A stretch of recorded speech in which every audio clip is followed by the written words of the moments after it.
Today we are going to start with the batteries. ठीक है, उसके बाद हम फ्यूल सेल बात करेंगे, उसके बाद कोरोजन डिपेंड करता है क्या है।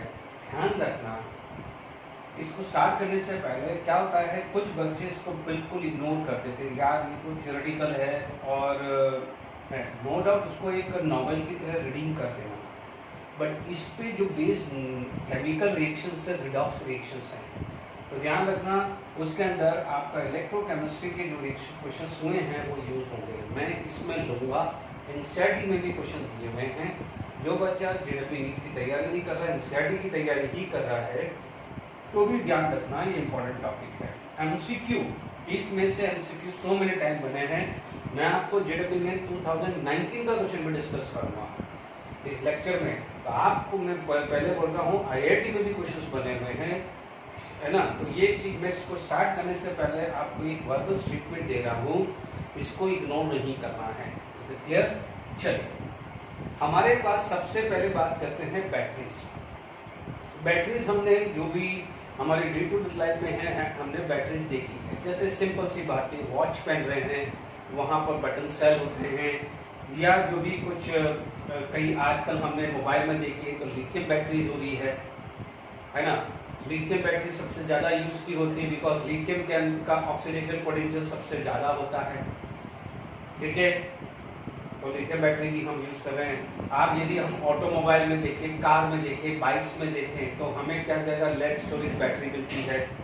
ठीक है, मोबाइल में आप देखें तो है, या लैपटॉप में देखें तो वहाँ पर भी आपके पास बैटरीज हैं। यदि हम टॉयज में देखें तो बैटरीज यूज करते हैं, क्लॉक जो है वॉल क्लॉक में देखें तो बैटरीज यूज करते हैं। ठीक है, तो आप देखेंगे तो बैटरीज का हमारा डे टू डे लाइफ में बहुत बड़ा रोल है। ठीक है, थोड़ा सा कॉल करें। देखिए, मैंने यहाँ स्टेटमेंट लिख दिया क्योंकि आपका टाइम वेस्ट नहीं करना है। देखिए, बैटरी में होता क्या है, आप जरा देखिए, टॉर्च जलाना है तो आपने सेल डाला, ठीक है, आपने जलाया, तो अब आप देखो कि पहले लाइट जली है, आपने क्या उसको डायरेक्टली स्विच पे लगाया तब टॉर्च जली है, या आपने बटन प्रेस किया है तो टॉर्च जली है। पहला पॉइंट। मान लीजिए आपने कार चलाई है या स्कूटर चलाया है, एक्टिवा चलाई है, तो क्या होता है, किक मारा, ठीक है, लाइट चालू हुई, ठीक है, तो वहां पर हुई। तो होता क्या है कि आप इमेजिन करो कि बैटरी के अंदर केमिकल्स होते हैं, कुछ इलेक्ट्रोड्स होते हैं, वो हम वन बाय वन एक्सप्लेन करेंगे कौन सा इलेक्ट्रोड होता है, क्या रिएक्शंस होती है, one by one. In general क्या होता है कि all the battery can act as a galvanic cell. ये क्या होता है, गैल्वेनिक सेल। गैल्वेनिक सेल क्या था, it is the spontaneous process. क्या था, स्पॉन्टेनियस प्रोसेस। उसमें क्या होता था, chemical energy get convert into electrical energy. Cell होता है, सेल है, आपने टॉर्च जलाया, ठीक है, उसके अंदर जो केमिकल रिएक्शंस हुई वो इलेक्ट्रिकल एनर्जी में कन्वर्ट हुई। ठीक है, बहुत हल्का होता है, लाइटर इन वेट होता है, कॉम्पैक्ट होते हैं, और वोल्टेज होता है लेस होता है। यदि हम इनकी बात करें, जो ट्राई सेल है, जो हम बैटरी में या जो भी टॉयज में हम छोटे सेल यूज करते हैं, वो 1.5 से लेके 1.6 वोल्ट तक देते हैं, बहुत छोटा होता है।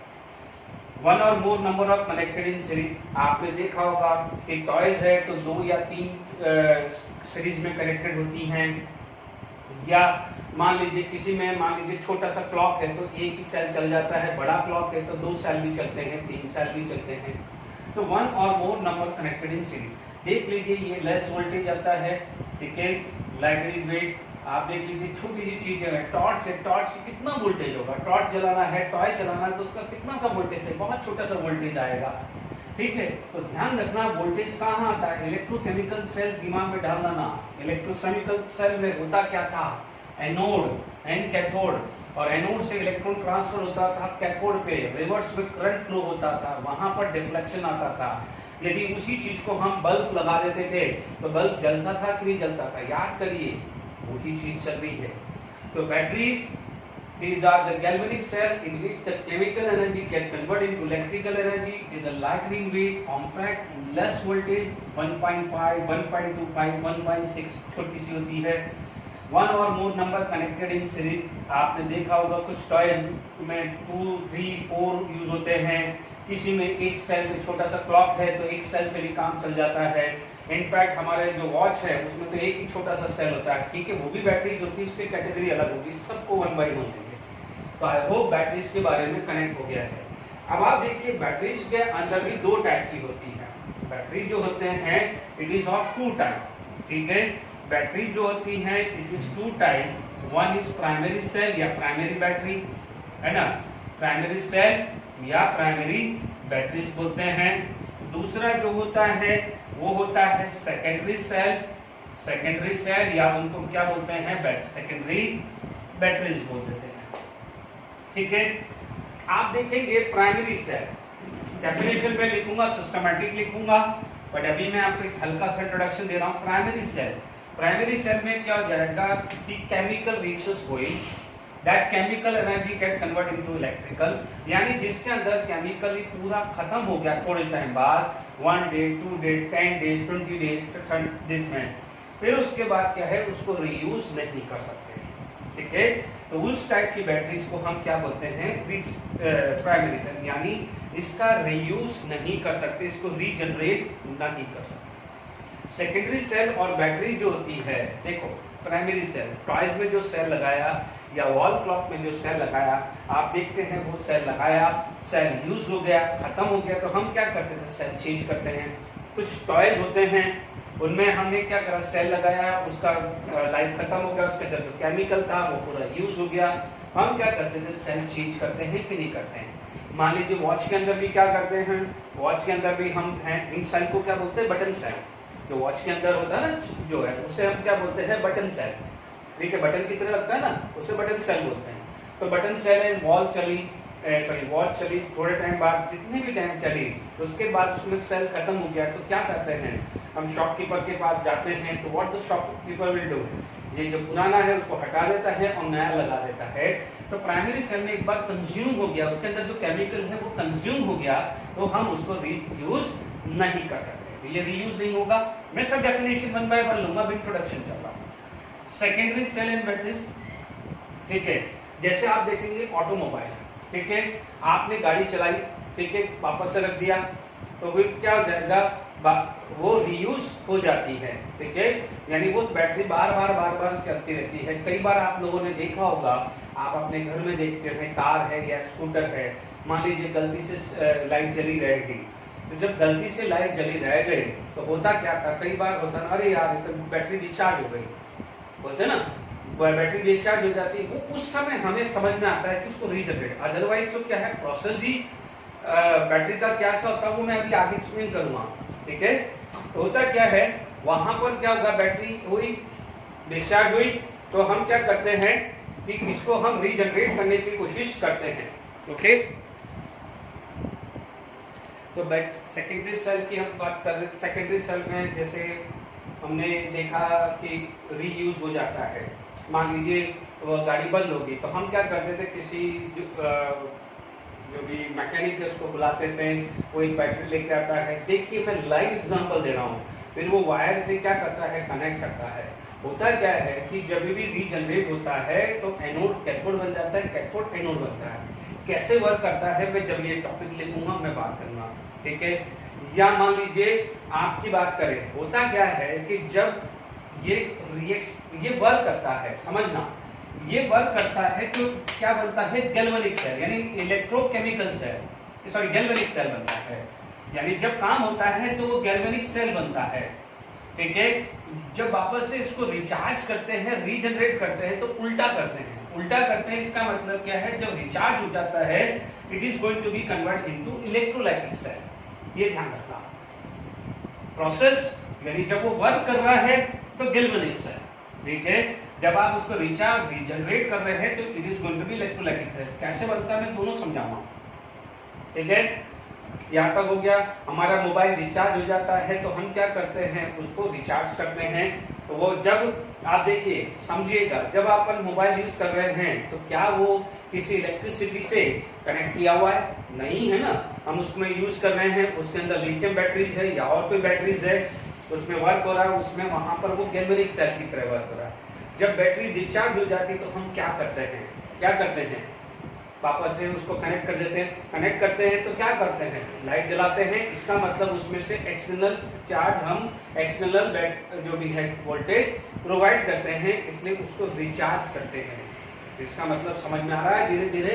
तो सेकेंडरी सेल में होता क्या है, जिसको रीयूज कर सकते हैं उसे सेकेंडरी सेल जो हमारे यूज करते हैं। ठीक है, तो आई होप ये दो चीज हम 1 by 1 है।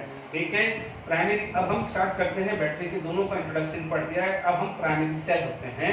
अब इसका एक डायग्राम बना लेते हैं, फिर उसका हम इसका एक्सप्लेनेशन करते हैं। ओके,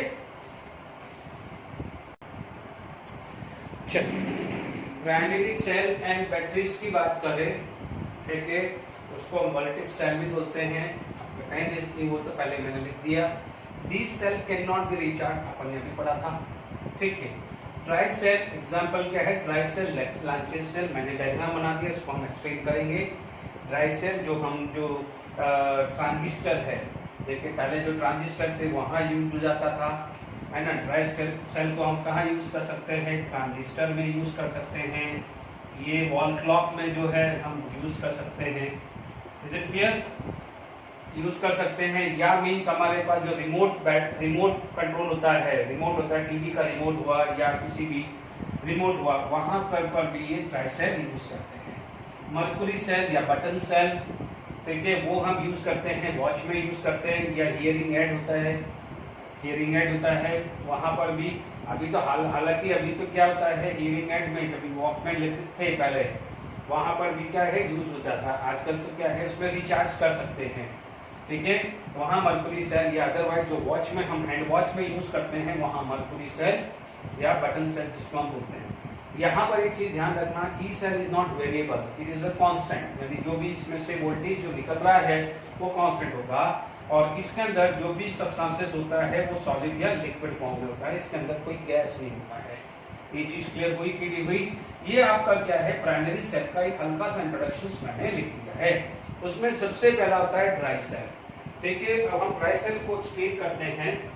ठीक है, तो ड्राई सेल में देखिए प्राइमरी सेल का सबसे पहला पार्ट आता है ड्राई सेल। ठीक है, आपका टाइम वेस्ट नहीं हो तो मैंने फटाफट से डायग्राम बना दिया है, कोशिश करिए डायग्राम बनाने की। Otherwise what you can do, you can see this diagram in any of the books, आप एनसीईआरटी बुक में से देख सकते हैं। ठीक है, आपके पास क्या है, एनोड जिंक कप। आप देखेंगे कि जब भी सेल का जो अरेंजमेंट होता है उसमें आपका इस तरह से होता है, ये इनर पार्ट होता है, एग्जैक्टली अपर पार्ट नहीं होता है, बट ये हल्का सा इनर पार्ट होता है, क्योंकि अपर पार्ट में तो एक प्रोटेक्टिव लेयर होती है, उसका जो इंटरनल पार्ट है, यानी वो लेयर को हटाते ही पहला पार्ट आता है वो जिंक होता है। इतना ध्यान रखना, वो क्या होता है, जिंक होता है।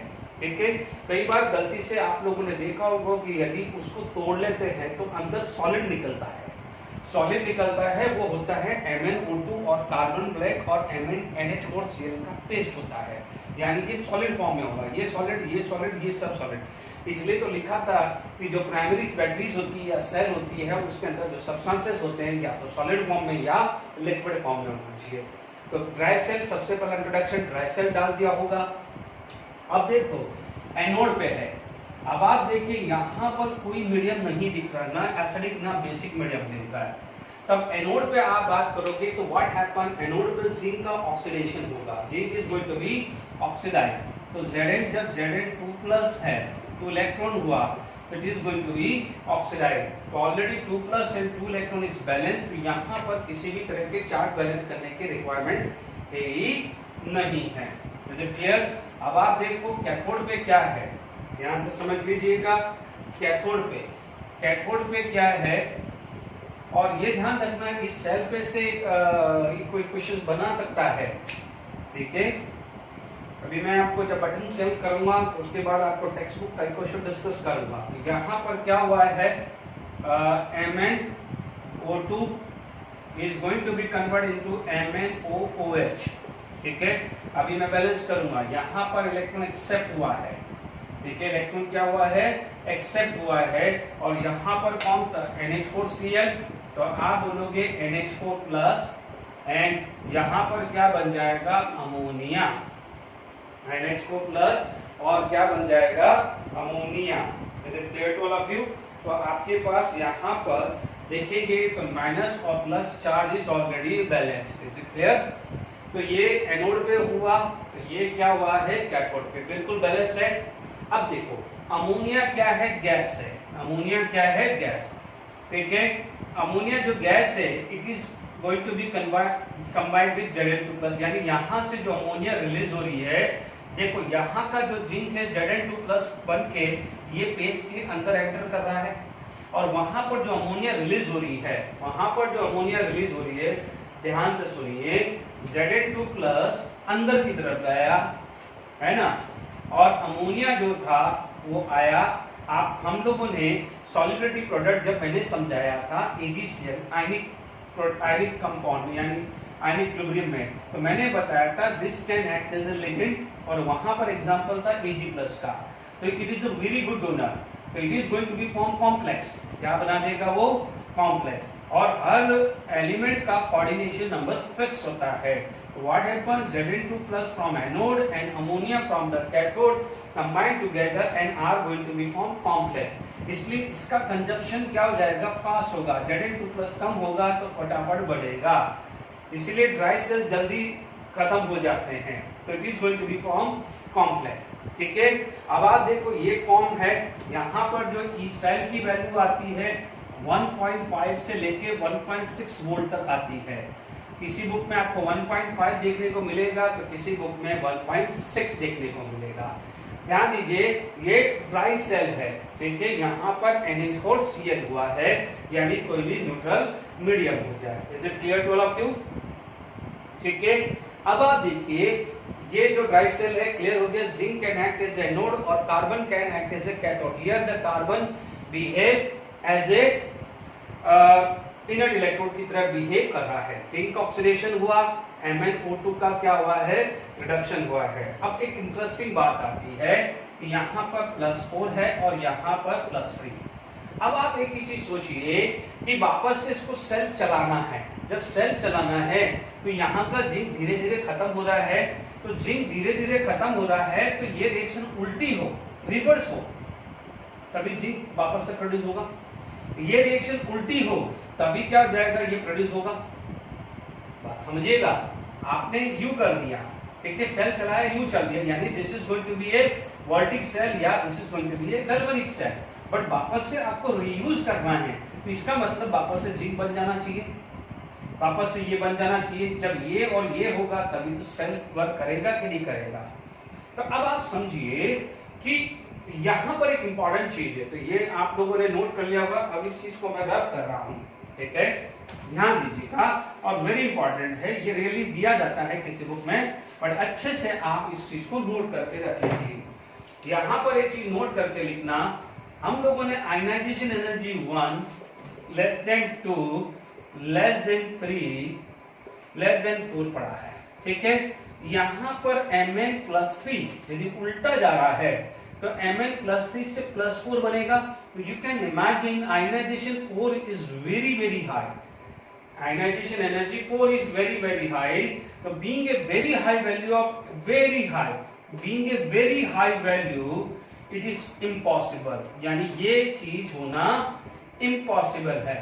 इसीलिए इस चीज को हम रीजनरेट नहीं कर पाते हैं, रीयूज नहीं कर पाते हैं। वेरी इंपॉर्टेंट, ठीक है। क्वेश्चन आ जाए कि why dry cell are unable to reuse या रीजनरेट या रिचार्ज, तो आप बोलोगे very difficult to convert Mn+3 to Mn+4। क्यों? क्योंकि यहाँ पर ionisation energy 4 is very very high. Make sure ionisation energy 4 का मतलब we are suppose to remove 4 electron, 4th electron you are going to remove, यानी 3 निकल चुके हैं और 4 निकालने जा रहे हैं।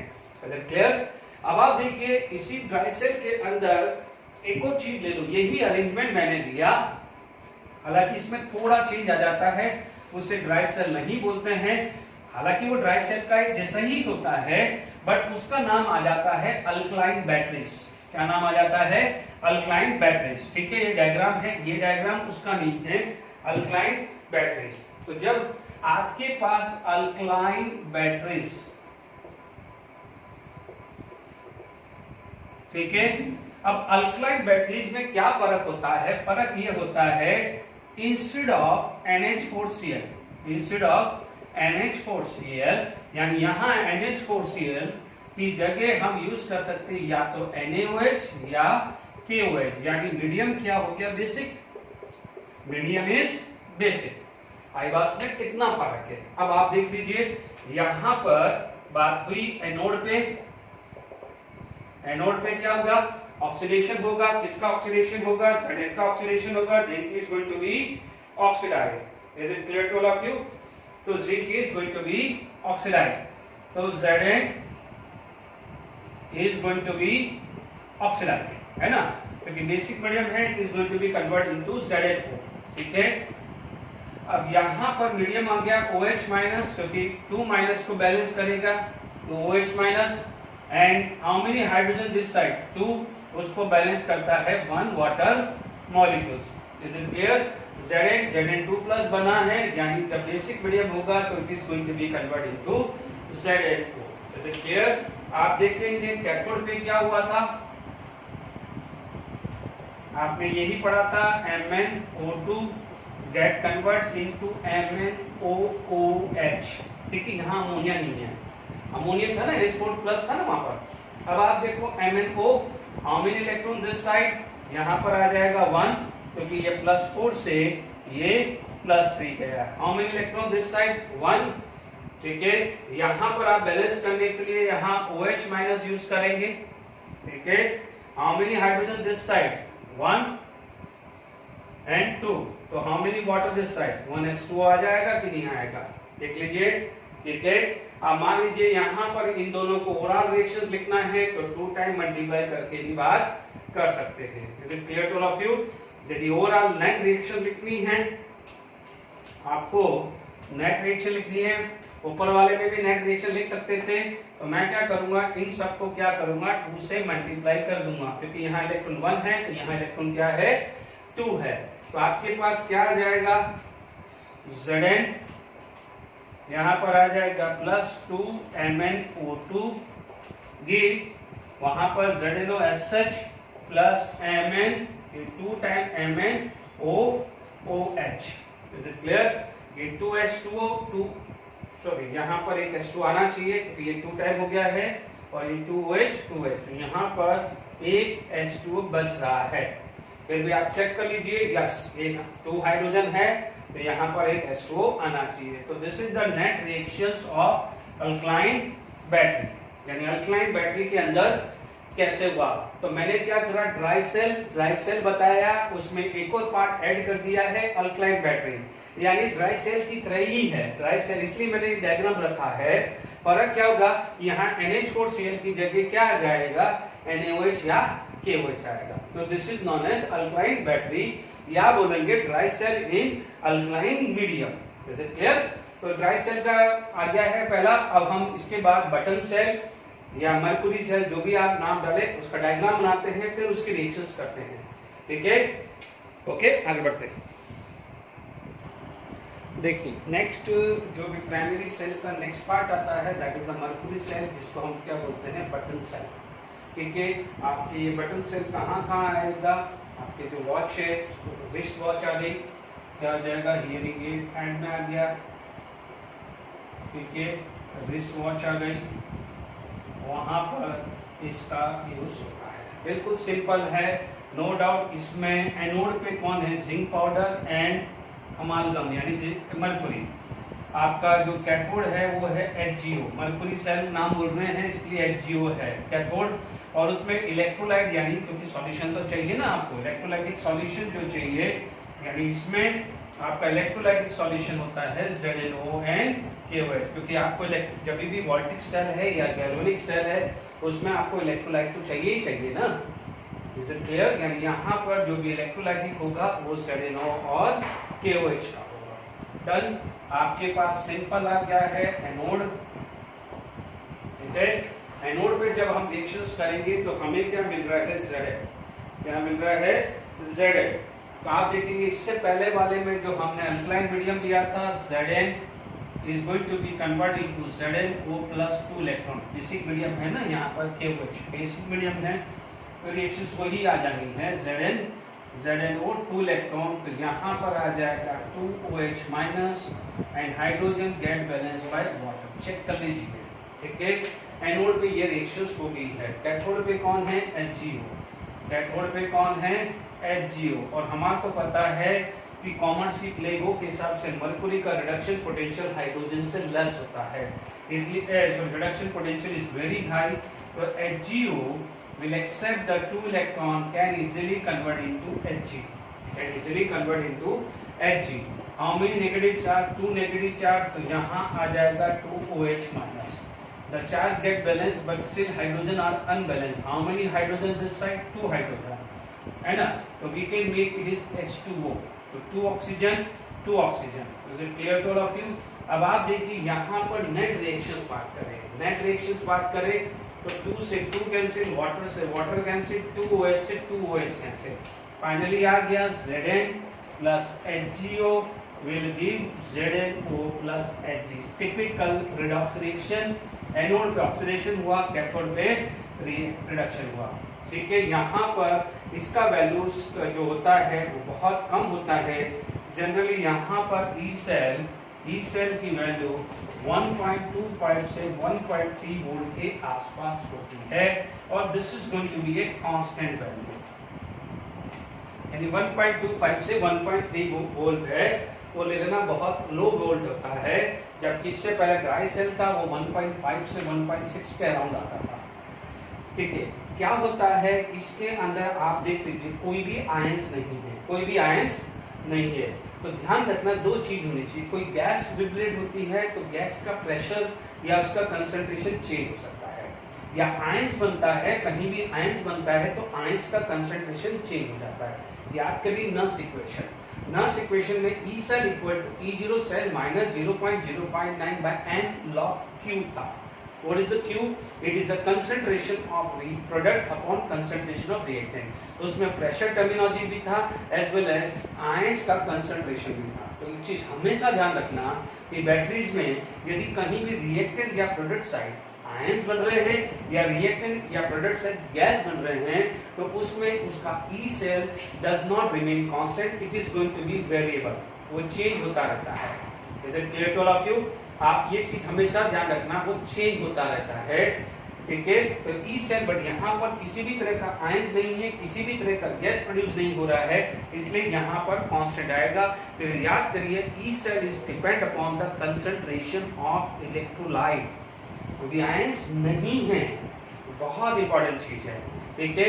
तो ये बटन सेल आ गया है, HgO है, हो सकता है बटन सेल में HgO की जगह कुछ भी और यूज कर सकते हैं, निकल भी यूज कर सकते हैं या कोई भी सेल सकते हैं।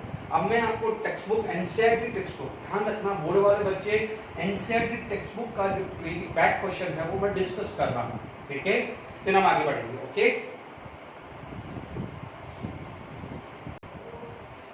देखिए हमारा टेक्स्ट बुक में, एनसीईआरटी टेक्स्ट बुक में, this is the problem from the NCERT text book, ठीक है। ये बैक में है सॉल्व प्रॉब्लम थी। This is in the button cell ZnS plus Ag2O solid will be plus H2 liquid give this and this, and E cell कुछ नहीं है। ध्यान दीजिए यहाँ पर एनोड कौन है, Zn2 plus is anode and Ag plus से Ag is going to be cathode. मैंने सिंपल तरीके से इस चीज को समझा रहा हूँ। अब हम देखिए इसमें E सेल निकालना है ना, E0 सेल निकालना है।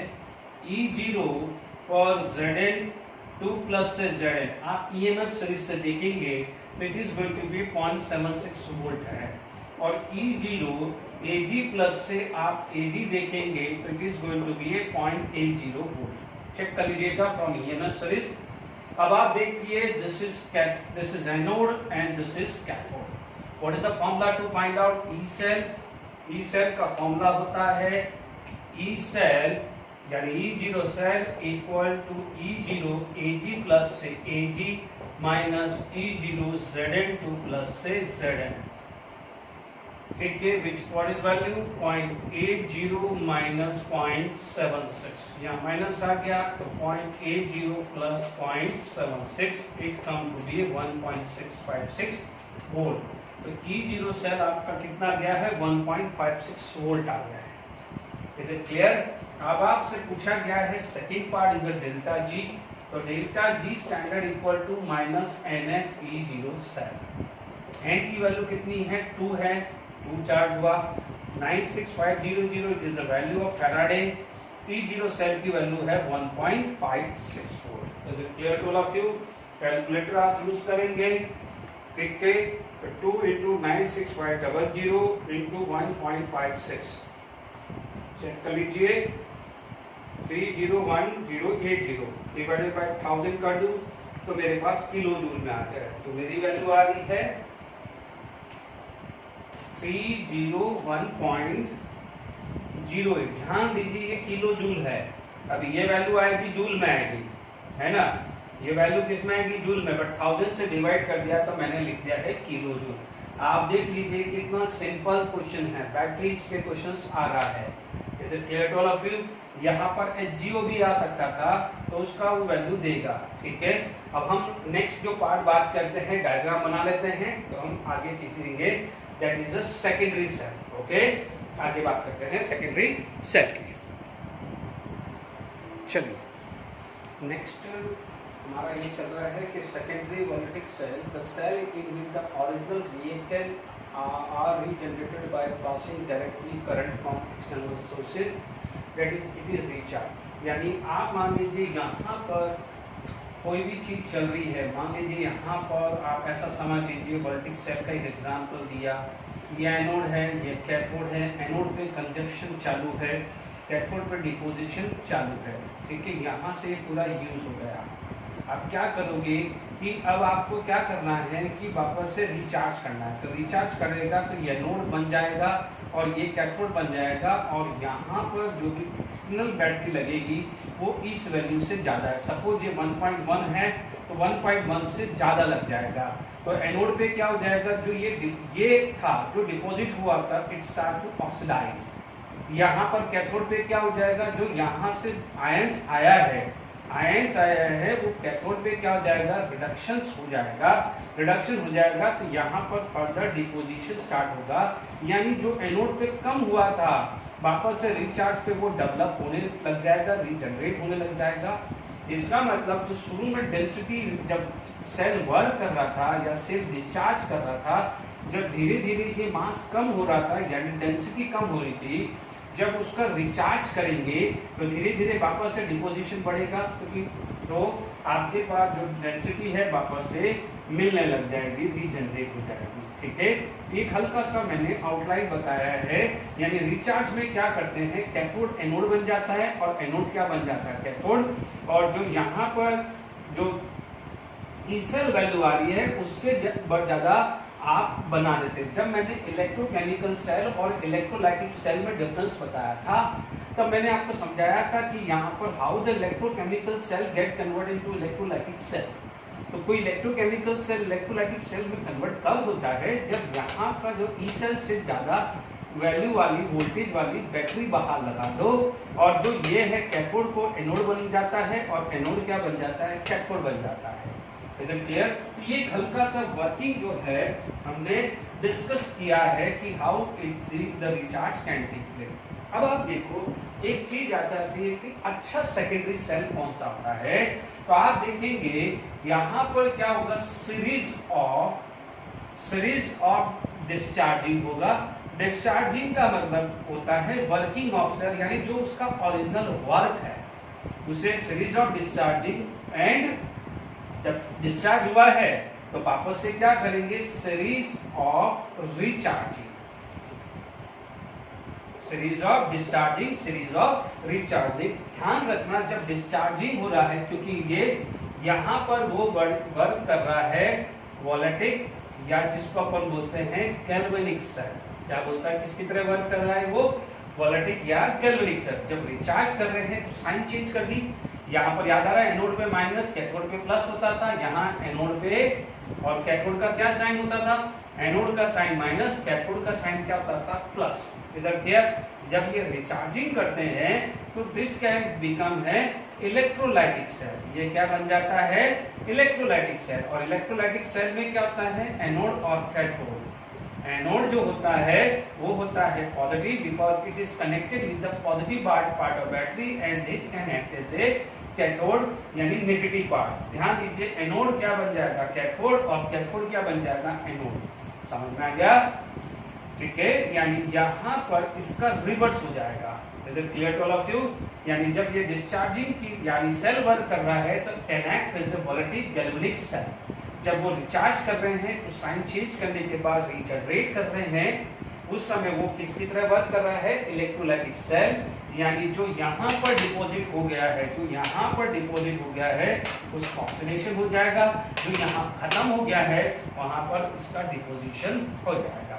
ठीक है, तो जो हम डे टू डे लाइफ में बात करते हैं सेकेंडरी सेल में, वो बात करते हैं लेड स्टोरेज बैटरी की। यानी सेकेंडरी सेल में सबसे पहले हम बात करते हैं लेड स्टोरेज बैटरी। 2019 जेडब्ल्यू मेंस में क्वेश्चंस आया हुआ है एंड मैं इसमें सेकेंडरी बैटरी खत्म करके उसको डिस्कस करूंगा। याद रखिएगा, बैटरी को किसी भी तरह से इग्नोर मत कर देना। मैं बार बार रिपीट कर रहा हूँ, क्योंकि जहां थ्योरेटिकल पार्ट आ जाता है बच्चे लोगों के सांस फूल जाती है, अरे ये क्या है। ध्यान रखना, lead storage batteries, this is the first case, है ना। फिर हम निकल कैडमियम बैटरीज बात करेंगे। इसके अंदर ध्यान रखना, जो सल्फ्यूरिक एसिड लेते हैं, it is the ground of 38% sulphuric acid लेते हैं, सल्फ्यूरिक एसिड का solution. Is it clear? Sulphuric acid का सॉल्यूशन आप लेते हैं 38%। डायग्राम बड़ा है, आप देख लेना, सीरीज ऑफ आता है, सीरीज ऑफ PbPbO2।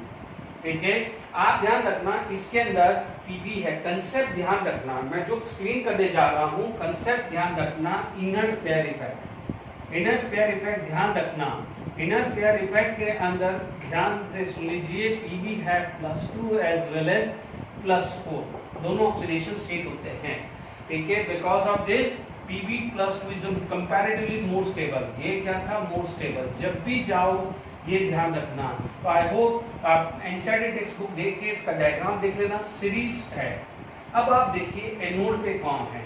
एनोड पे है Pb और कैथोड पे है PbO2। दोनों सॉलिड फॉर्म में है, दोनों सॉलिड में फॉर्म में है। यानी लेड स्टोरेज बैटरी का एनोड पार्ट Pb होता है और कैथोड पार्ट क्या होता है? PbO2 solid. ठीक है, यानी Pb में 0 ऑक्सीडेशन और यहाँ पर +4। यानी समझ में आ गया होगा। ज्यादा इसमें टाइम वेस्ट किए बिना, ज्यादा टाइम वेस्ट किए बिना, यानी इसका ऑक्सीडेशन होगा तो it is going to be convert into Pb2+। इसका रिडक्शन होगा तो ये भी इसमें जाएगा Pb2+ में। Is clear? क्योंकि Pb2+ इज मोर स्टेबल। बिल्कुल बेसिक्स दे दिया है आपको, समझ में आया कि नहीं आया? 0 से +2 जाएगा तो +4 से +2 जाएगा। Is clear? इसको अपन एक तरह से ये रिएक्शंस बात कर सकते हैं। मैंने यहाँ पर एक बेसिक सिखाया, अब स्टार्ट करते हैं इसकी इंडिविजुअल रिएक्शन, क्योंकि बैलेंस इक्वेशन भी देखनी पड़ेगी ना हमको। अब देखिए एनोड पे हुआ क्या। एनोड पे ढंग से समझना, मैं 1 बाय 1 ले रहा हूँ। ठीक है, एनोड पे पहले पूरी, क्योंकि इसमें लंबा रिएक्शन जाएगा। आप बोलोगे सर Pb सॉलिड था, it is going to be convert into Pb2+2। ठीक है, अब Pb2+ को कौन मिलेगा? सल्फेट।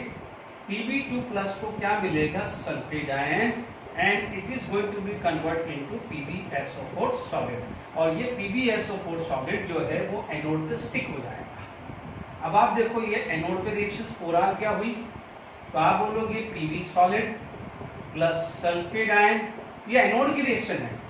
ये किसकी है? एनोड की रिएक्शन। यदि आपको ऐसा समझ में आएगा, ऐसा लिख दोगे तो हो सकता है कुछ बच्चे सोचे कि यार ये final reaction. This is not A final reaction, this is the final reaction for anode. For anode, for anode पे फाइनल रिएक्शंस क्या हुई है? गलती नहीं होनी चाहिए, क्योंकि Pb से Pb2+ बना। आप थोड़ा सा आउटलाइन में बता देता हूँ, मैं सीरीज नहीं बना रहा हूँ, मैं बना रहा हूँ ऐसा कुछ, है ना। ठीक है, ये ऐसा कुछ बना रहा हूँ, ये Pb है, ये PbO2 है, सल्फेट आयन अंदर है, तो Pb से Pb2+ आया, this is going to be converted into sulphate ion, तो वो यहाँ पर ही स्टिक हो जाएगा। ठीक है, तो आप देख लीजिए Pb sulphate ion are going to be form PbSO4 solid plus 2 electron. तो आपके पास एनोड की रिएक्शंस क्या हुई, Pb से Pb2+ बना, सॉल्यूशन में कौन है, aqueous form of H2SO4 Pb2+, उस सल्फेट के कांटेक्ट में आके PbSO4 बना, ठीक है। तो आपके पास ओवरऑल क्या हुआ, Pb plus sulphate is going to be form PbSO4। तो ये एनोड की रिएक्शन हो गई, ठीक है।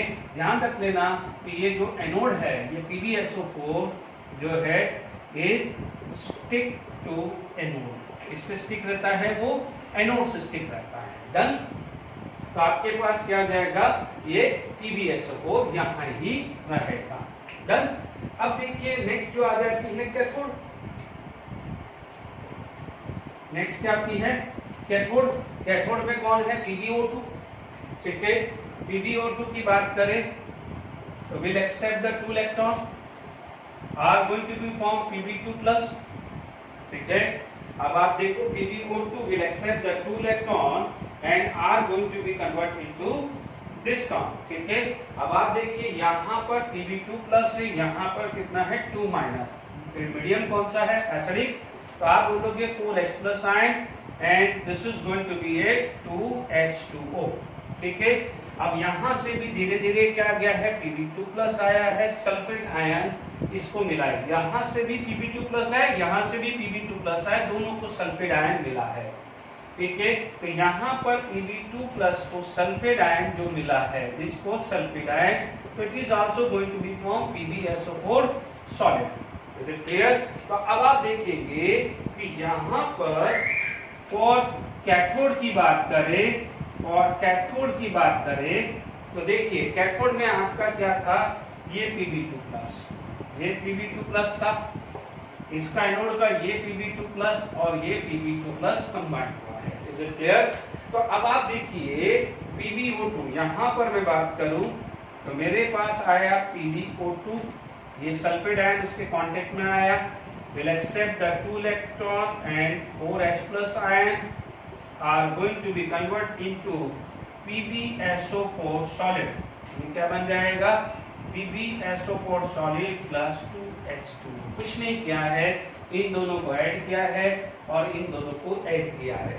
Clear to all of you. तो आपको समझ में आ गया है एनोड पे क्या हुई और कैथोड पे क्या हुआ है। अब आप देखिए इसको, यदि मैं बात करूं एनोड और कैथोड की बात करूं, इज इट क्लियर, एनोड और कैथोड की बात क्लियर होगी। तो आपके पास यहाँ पर मैं जो अब एक्स्ट्रा रिएक्शन है, हाँ, तो यहाँ पर भी क्या हो जाएगा, दिस PbSO4 can stick to cathode. यहाँ पर आप क्या बोलोगे, this PbSO4 is stick to cathode. इससे स्टिक हो रहा है, कैथोड से स्टिक हो रहा है। Is it clear to all of you. बात समझ में आ गई कि नहीं आ गई? ओके। तो आपके पास एनोड की रिएक्शंस आ गई ही है और कैथोड की रिएक्शंस आ गई। अब आप देखो यहाँ सल्फेट, यहाँ सल्फेट, दोनों जगह सल्फेट है। What is this aqueous form. अब देखिए मैं थोड़ा सा रद्द करूंगा, जगह चाहिए मुझे, यहाँ ध्यान दीजिए। देखिए ये नट पेयर इफेक्ट भी समझ में आ गया है, ये भी समझ में आ गया है। डन। अब देखो यहां पर सल्फेट था, यहां भी सल्फेट था, तो अब this sulphate is going to be form PbSO4। इसका मतलब जो एक्वस फॉर्म सल्फेट था, जो सॉल्यूशन में था, वो धीरे धीरे कम हो रहा है। इसका मतलब आप क्या लिखोगे, बहुत इंपॉर्टेंट एमसीक्यू बन सकता है। ये एमसीक्यू बनेगा तो ड्यूरिंग डिस्चार्जिंग, या इसको बोलते हैं सेल वर्किंग, आप बोलोगे density of H2SO4 is decreases। Density of H2SO4 is decreases, तो आप बोलोगे ड्यूरिंग रिचार्जिंग। अब आप देखो रिचार्जिंग कर रहे हैं, तो ये रिएक्शन उल्टी हो जाएगी। तो ड्यूरिंग रिचार्जिंग क्या होगा, जो एनोड था, ध्यान दीजिए। अब आप देखो ये तो आपकी क्या हो जाएगी रिएक्शंस, एक बार मैं लिख दूं, मैं एक बार इसको सबको इकट्ठा कर देता हूं, ठीक है, कंफ्यूजन नहीं रहे, ठीक है। अब लिख, अब आप अब आप अलग से आप लिखेंगे, मैं यहां पर लिख देता हूं डिस्चार्जिंग रिएक्शन,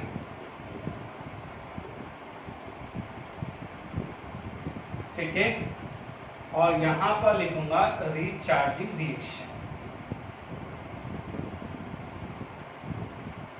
डिस्चार्जिंग रिएक्शन है, डिस्चार्जिंग का मतलब जो वर्किंग है यानी गैल्वेनिक्स है, आप इसको क्या बोलोगे, गैल्वेनिक्स है, और ये क्या बोलोगे आप, इलेक्ट्रोलाइटिक्स है, क्या बोलोगे, इलेक्ट्रोलाइटिक, ठीक है। अब आप देखो डिस्चार्जिंग में एनोड पे ये रिएक्शंस हो गई और कैथोड पे क्या हुआ, ये रिएक्शंस हो गई, ठीक है। तो आप क्या बोलोगे, एनोड पे ये आ गई है, और फॉर कैथोड की बात करूं, और कैथोड की मैं बात करूं, फाइनली मुझे मिल गया है PbO2 plus sulphate ion plus 2 electron plus 2 H2O, sorry 4H plus ion, क्या मिलेगा, 4H plus ion can give PbSO4 solid and 2H2O. This is the discharging reaction. समझ में आ गया, आपने नोट कर लिया आराम से, Pb का ऑक्सीडेशन हुआ एंड PbO2 का क्या हुआ, प्रोडक्शन, ठीक है। अब आप देखो ड्यूरिंग द रिचार्जिंग, जब मैं रिचार्जिंग करूंगा तो ढंग से सुन लीजिए, जगह नहीं है तो मैं जरा इसको यहाँ नीचे लिख रहा हूँ। अब आप देखो जो कैथोड था वो बन जाएगा एनोड, तो मैं क्या बोलूंगा, एनोड और कैथोड दोनों लिख दिया। अब आप देखो एनोड पे तो ऑक्सीडेशन होता है, यानी ये रिएक्शन उल्टी हो जाएगी, ये रिएक्शन क्या हो जाएगी, उल्टी, यानी PbSO4 plus 2H2O, PbSO4 plus 2H2O will give PbO2 plus sulphate ion plus 4H plus 2 electron, ठीक है। कैथोड क्या हुआ, ये रिएक्शन कैथोड पे क्या हुआ, रिडक्शन हुआ, कि जो PbSO4 plus 2 electron give Pb solid and sulphate ion. याद करिए ये PbSO4 कैथोड पे डिपॉजिट था, ये PbSO4 कहां पर डिपॉजिट था, नोड पे डिपॉजिट था, बट जैसे ही ये करंट उसमें आया PbSO4 start to convert into PbO2 and PbSO4 start to convert into Pb, तो यानी PbO2 यानी रिसाइकिल में Pb एंड PbO2 मिला, साथ में H2S सल्फेट आयन भी तो वापस मिल रहा है, तो आपको क्या हो जाएगा, H2SO4 भी रीजनरेट हो रहा है या regenerated, clear to all of you. तो ये आपका जो सेल वर्क हुआ है, इलेक्ट्रोलाइटिक बैटरी हुआ है, ठीक है। ये रिएक्शंस बैलेंस इक्वेशन ध्यान रखना है, is it clear to all of you. मैं आपको इसके बाद निकल कैडमियम बता रहा हूँ, याद ध्यान रखना, क्योंकि बीच में मैं लिंक नहीं छोड़ रहा हूँ, फिर मैं इस पर न्यूमेरिकल कराऊंगा जो जेईई में 2019 में आया है, तो आप इस चीज को इग्नोर मत कर देना, ठीक है। तो ये समझ में आ गया, Pb जनरेट हो गया, PbO2 आ गया, साथ में H2SO4 भी जनरेट हुआ है, तो आप समझ में आ गया during the recharging and charging, is it clear.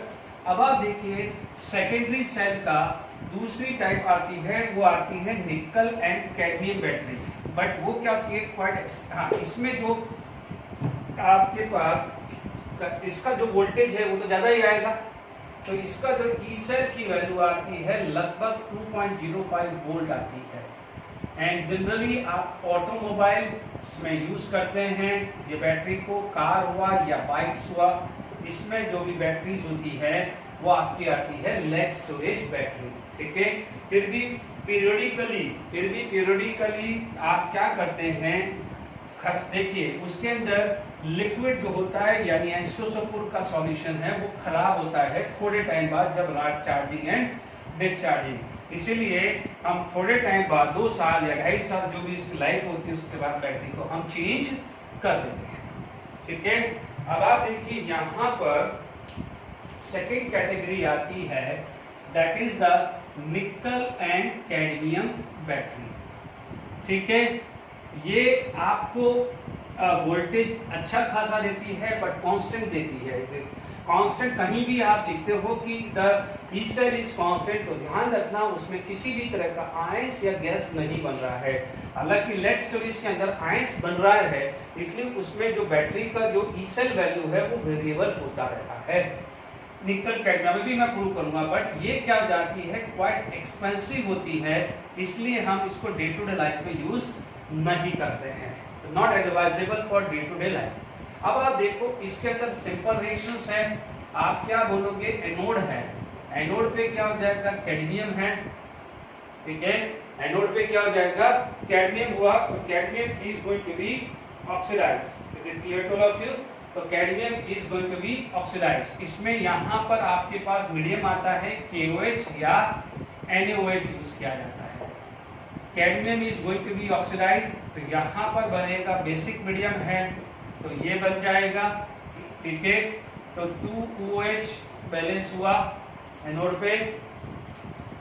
Cathode पे बात करूं तो ध्यान दीजिए NiO2, ठीक है, ये +4 आया, it is going to be convert into +2। Nickel का क्या हुआ, +4 +2 दोनों होता है, but +2 form is quite stable. निकल में डी ब्लॉक के अंदर मैं समझाऊंगा यहाँ पर कि किसी भी ट्रांजिशन एलिमेंट का ऑक्सीडेशन स्टेट का बोलते हैं ना कि ये +2 ज्यादा स्टेबल होता है या +3 स्टेबल ज्यादा होता है, +4 ज्यादा स्टेबल होता है, वो डी ब्लॉक में समझाऊंगा, बट फॉर ए वाइल आप समझ लीजिए निकल का +2 ज्यादा स्टेबल होता है। Is it clear? तो आप देखेंगे यहाँ पर ये 2 इलेक्ट्रॉन एक्सेप्ट हुए हैं। Is it clear? -2 चार्ज है, तो it is going to be balanced by 2OH minus, ठीक है। अब आप देखिए यहाँ पर आपको 2N2 4 hydrogen, that means 2H2 यहाँ जाएगा। Is it clear to all of you? यहाँ पर आपके पास क्या जाएगा, 2H2O। Is it clear? यहाँ पर, ठीक है, तो ओवरऑल आपके पास रिएक्शन जो आई है वो आ गई है CD plus NiO2 plus 2H2O can give CdOH twice plus NiOH twice। हालांकि एनसीईआरटी बुक इसको NiOH थ्राइस बोलती है, जबकि NiOH थ्राइस निकल का +3 बहुत इम्पॉसिबल केस है। तो ध्यान रखना, कोई बात नहीं, यदि आप जब सब्जेक्टिव कर रहे हैं तो यहाँ NiOH थ्राइस होगा, यानी +3 से +2 ले लेंगे, बट मैं राइट लिख रहा हूँ, मैं गलत नहीं लिखूंगा।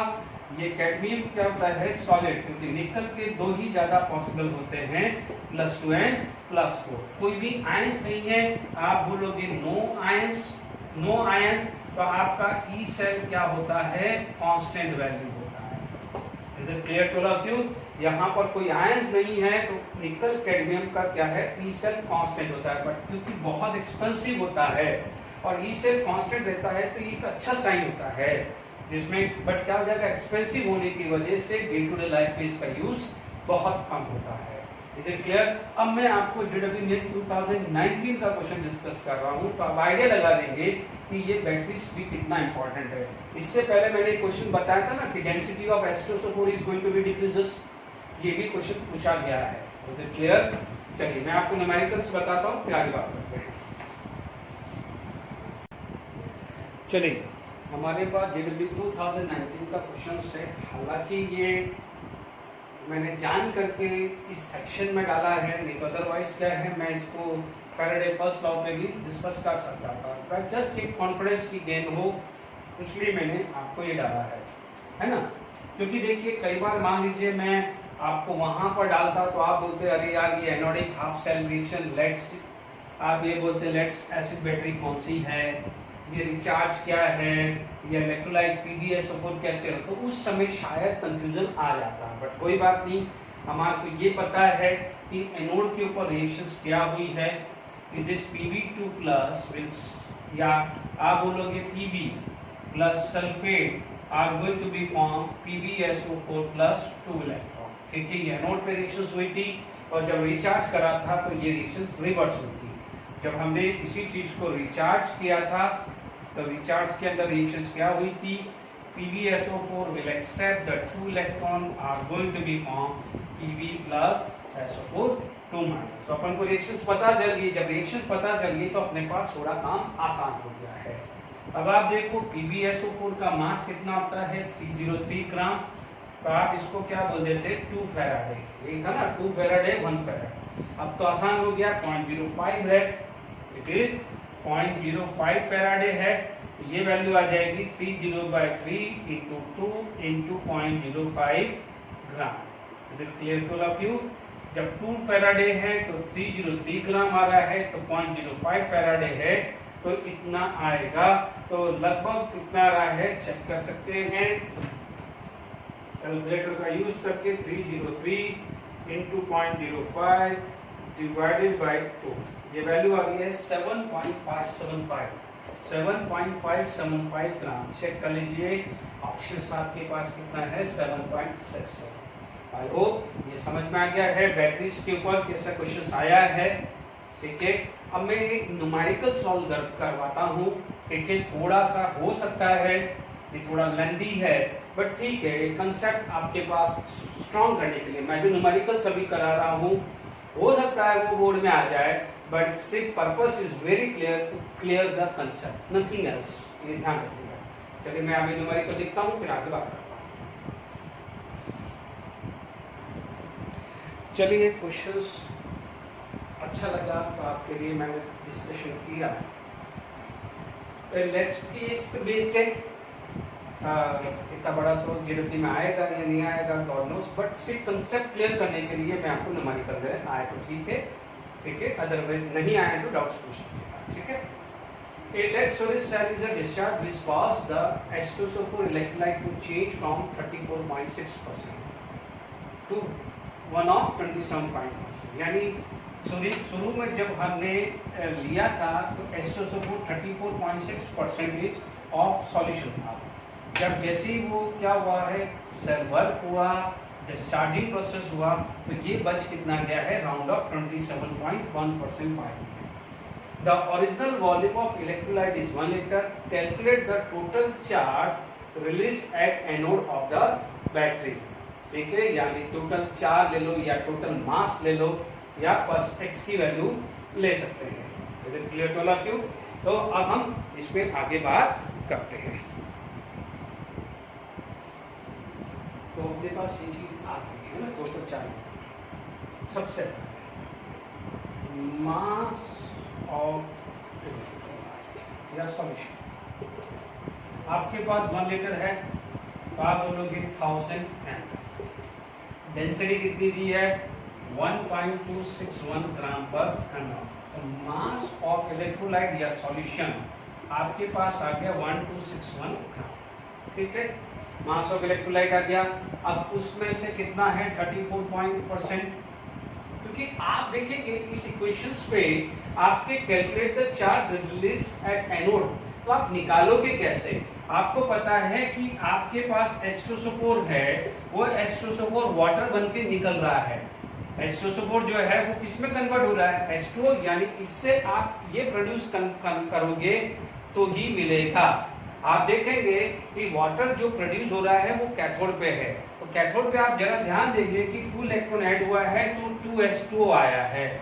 इसका मतलब यदि यहाँ पर 2 मोल है तो 2 फैराडे चार्ज आया है, यदि x मोल है तो यहाँ पर चार्ज आएगा x फैराडे। यानी मैं क्या करूंगा, मेरा टारगेट क्लियर हो गया कि मास ऑफ वाटर मेरा यदि प्रोड्यूस निकल गया और उसको मैं डिवाइडेड बाय 18 कर दूंगा तो मुझे मोल्स ऑफ वाटर मिल गया, तो मुझे x फैराडे चार्ज मिल जाएगा। तो यानी टारगेट मेरा क्लियर हो गया है कि वाटर प्रोड्यूस आफ्टर दिस, यानी 27.1% जब रह गया है H2SO4, उस समय वाटर कितना प्रोड्यूस हुआ है, यानी जब 34.6% था H2SO4 तब तक तो वाटर प्रोड्यूस नहीं हुआ है ना। assume all the water produced is used up, यानी H2SO4 किसमें कन्वर्ट हो रहा है कि प्रोड्यूस, यानी H2SO4 यूज हुआ है। H2SO4 जब यूज्ड अप होगा तभी वाटर प्रोड्यूस होगा, ये ध्यान रखना है, करेक्ट लिख देना है ना।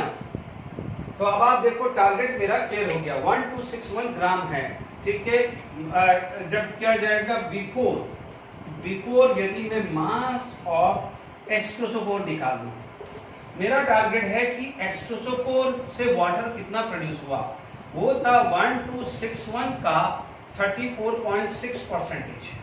कितना था, 1261 का 34.6%। 1261 इंटू 34.6 डिवाइड बाई 100, ये आ गया है 436.3, ये आ गया है 436.3 ग्राम।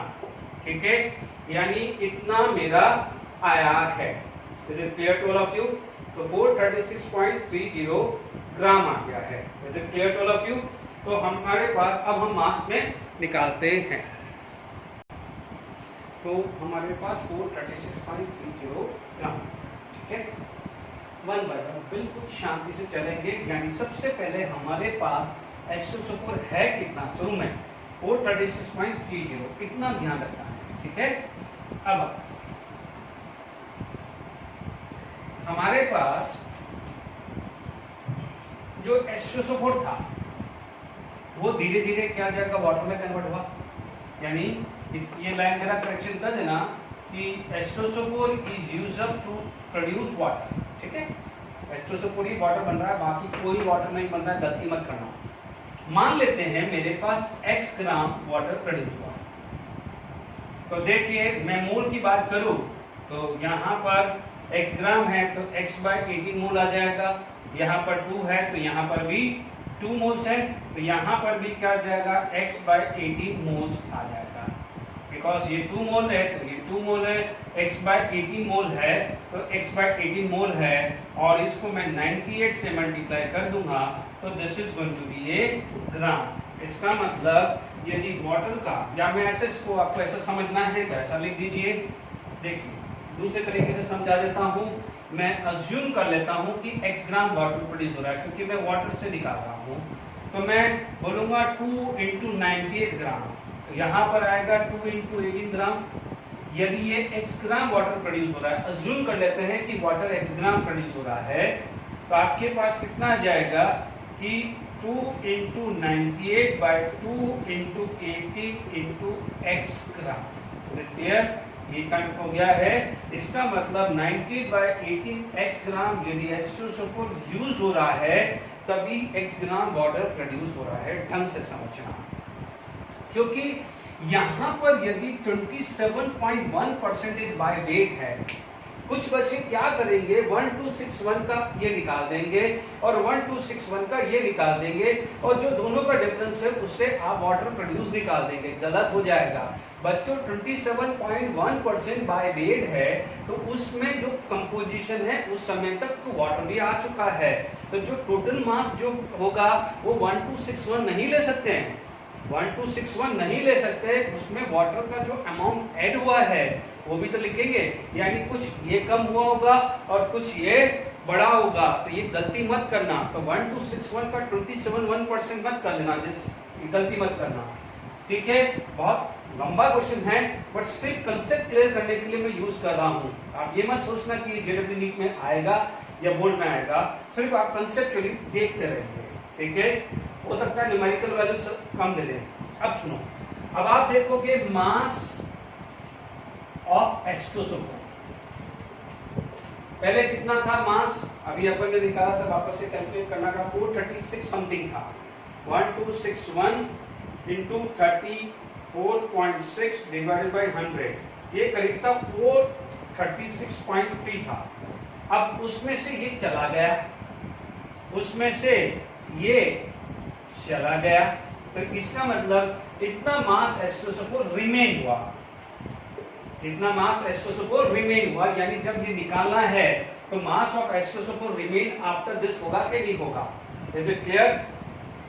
मास ऑफ सॉल्यूशन, अब समझना, जो ये चीज लिख रहा हूं ध्यान से सुनना। इनिशियल मास क्या था 1261, ठीक है। अब उसमें से ये इतना जा चुका है, 1261 में ये कंट्रीब्यूशन है, 1261 में इसका भी है, यानी 1261 में है किसका देखा जाए तो H2SO4, 1261 H2SO4 और वाटर पहले था, क्योंकि ये क्या है एक्वस फॉर्म ऑफ H2SO4, तो 34.6% यदि H2SO4 है तो रिमेनिंग तो वाटर ही है, रिमेनिंग तो क्या है वाटर है। तो ध्यान रखना इस 1261 में ये कंट्रीब्यूशन आ चुका है। अब इसमें से ये चला गया, अब ये किस में कन्वर्ट हुआ है? वाटर में। तो यानी क्या हो जाएगा? वाटर का तो ऐड होगा क्योंकि ये तो फॉर्म हुआ है ना। आपका 1261 प्लस एक्स मत कर देना, 1261 प्लस एक्स मत कर देना। जब ये गया है, जब इतना गया है तो इतना प्रोड्यूस हुआ है, ध्यान रखना। तो total mass after, mass of solution after discharging, ये तो था शुरू में, इतना H2SO4 चला गया, यानी आप बोलोगे दिस माइनस दिस बच गया और इतना प्रोड्यूस हो गया है तो प्लस एक्स होगा। बिल्कुल सिंपल कैलकुलेशन है। इतना बिफोर डिस्चार्जिंग था, इतना H2SO4 चला गया तो बचा H2SO4 कितना हुआ? 10 माइनस 10। H2SO4 इतना चला गया, ठीक है, उससे x ग्राम वाटर प्रोड्यूस हुआ तो टोटल मास क्या हुआ? 1261 माइनस दिस, ठीक है, प्लस x हुआ। सिंपल कैलकुलेशंस है। Clear to all of you? अब देखिए यहां पर यदि मैं बात करूं, अब मेरे पास देखिए यहां पर तो मैं बोलूंगा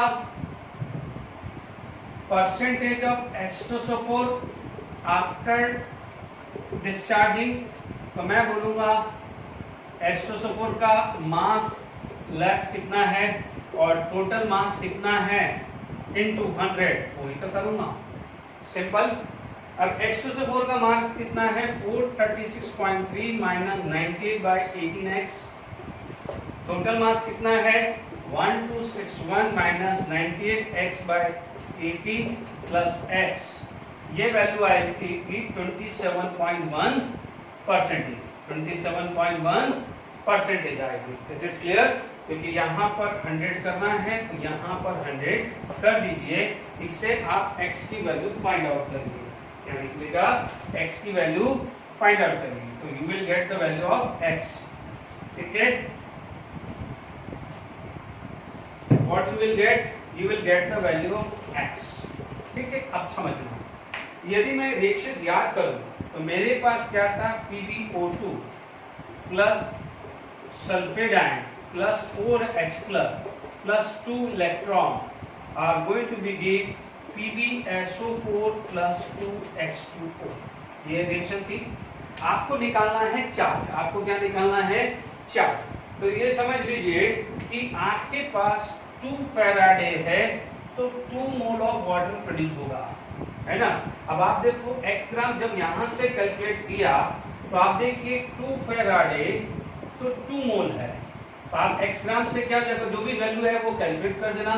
तो आप बोलोगे x/18 मोल है तो ये भी कितना हो जाएगा? x/18 फैराडे आ जाएगा कि नहीं आएगा? देखिए 2 मोल ऑफ वाटर प्रोड्यूस कर रहा है फ्रॉम 2 फैराडे, तो x/18 moles of water produce कब होगा? जब x/18 फैराडे चार्ज ट्रांसफर होगा। Is it clear to all of you? आई बस में क्लियर है? ये आप प्रैक्टिस कर लेना, नहीं हो तो मेरे से डाउट्स पूछ लीजिएगा। वापस से सुन लीजिए, आपके पास क्या हुआ है? 34.6% है जिसमें वाटर का कंट्रीब्यूशन भी है। टोटल था 1261, तो हमने पहले क्या करा? 1261 का 34.6% निकाला, यानी 436.3 ग्राम H2SO4 बिफोर डिस्चार्ज था। अब मान लीजिए धीरे धीरे H2SO4 कंज्यूम हो रहा है, क्योंकि हमने सेल में पढ़ा है कि जैसे सेल वर्क करेगा तो क्या होगा? डिस्चार्जिंग प्रोसेस होगा, तो डेंसिटी ऑफ H2SO4 यानी amount of H2SO4 is going to be reduced. अब H2SO4 किस में कन्वर्ट हो रहा है? वाटर में। तो आप ये अज्यूम करके चलिए कि x gram of water produce हो रहा है। जब x gram of water produce हो रहा है तो 19/18 x gram of H2SO4 consume हो रहा है। तो यदि 436.3 में से 19/18 x ग्राम कंज्यूम हो गया तो इतना ही तो बचेगा H2SO4 after working, after discharging, ठीक है। 1261 इज द टोटल मास जिसमें H2SO4 बिफोर प्लस वाटर दोनों हुआ है। अब उसमें से इतना H2SO4 चला गया, उसमें से इतना H2SO4 चला गया, बट ये जो H2SO4 गया है उसने x ग्राम का वाटर भी तो प्रोड्यूस किया है कि नहीं किया है? तो टोटल मास आफ्टर डिस्चार्जिंग क्या हो जाएगा? 10 माइनस H2SO4 जो कन्वर्ट हुआ water plus x of amount of water जो प्रोड्यूस हो चुका है। तो total mass of H2SO4 remain divided by total mass of solution into 100, वो कितना दिया है? 27.1। कैलकुलेशन लेंथी है बट कंसेप्चुअली बहुत अच्छा क्वेश्चन है, इसीलिए मैंने यूज आपको समझाया। x की वैल्यू आई अब आप देखो बैलेंस इक्वेशन बोलती है 2 Faraday can give 2 moles of water, तो 2 फैराडे चार्ज देता है 2 मोल, तो x by 18 मोल है क्योंकि x ग्राम आया ना, तो x by 18 मोल्स क्या देगा, x by 18 Faraday. Is it clear? यदि फैराडे को यदि चार्ज में करना है तो x की वैल्यू यहां से मिलेगी, वो वैल्यू यहां रखनी है बच्चों, ध्यान रखना। दिस डिवाइडेड बाय 18 फैराडे आएगा।